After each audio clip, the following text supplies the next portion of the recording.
एक अंधेरी और तूफानी रात थी और सालू घर में अकेली थी। उसका पति व्यापार के सिलसिले में बाहर गया हुआ था और वह पुराने घर में बेचैनी महसूस कर रही थी। उसने रात बिताने और खुद को विचलित करने के लिए एक फिल्म देखने का फैसला किया। जैसे ही वह सोफे पर बैठी, उसने दरवाजे पर दस्तक सुनी। सालू हिचकिचा रही थी, सोच रही थी कि ऐसे मौसम में कौन बाहर हो सकता है, लेकिन आखिरकार उसने जवाब देने का फैसला किया। उसने दरवाज़ा खोला तो पाया कि उसके दरवाजे पर पानी से भीगा हुआ एक आदमी खड़ा है। उसने बारिश से बाहर निकलने के लिए अंदर आने को कहा और सालू अनिच्छा से तैयार हो गई। जैसे ही वह आदमी उसके बगल में सोफे पर बैठा, सालू ने उसके बारे में कुछ अजीब देखा। वह घबराया हुआ और उत्तेजित लग रहा था और वह कमरे के चारों ओर ऐसे देख रहा था जैसे वह कुछ खोज रहा हो।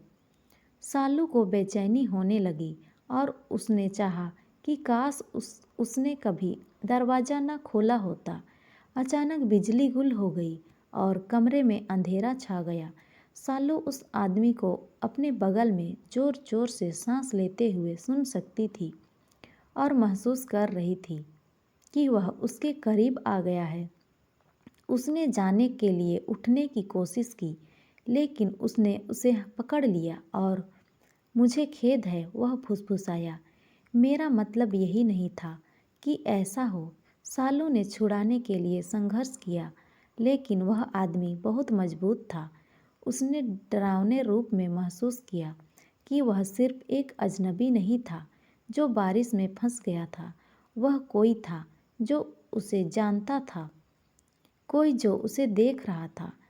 तभी बिजली वापस आ गई और कमरा रोशनी से भर गया।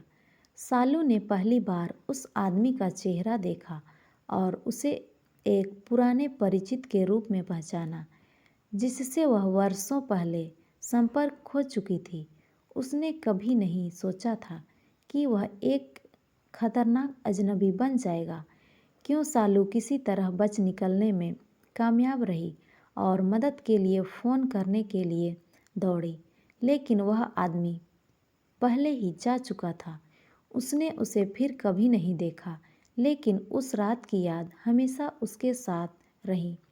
तब से वह हमेशा अजनबियों के लिए दरवाज़ा खोलने से पहले 2 बार जांच करती और वह कभी भी नहीं भूलती थी कि खतरा सबसे असंभाव्य स्थानों से आ सकता है। तो दोस्तों, ये कहानी आपको कैसी लगी कमेंट में ज़रूर बताएं और अच्छी लगी हो तो लाइक, शेयर और सब्सक्राइब ज़रूर करें। धन्यवाद।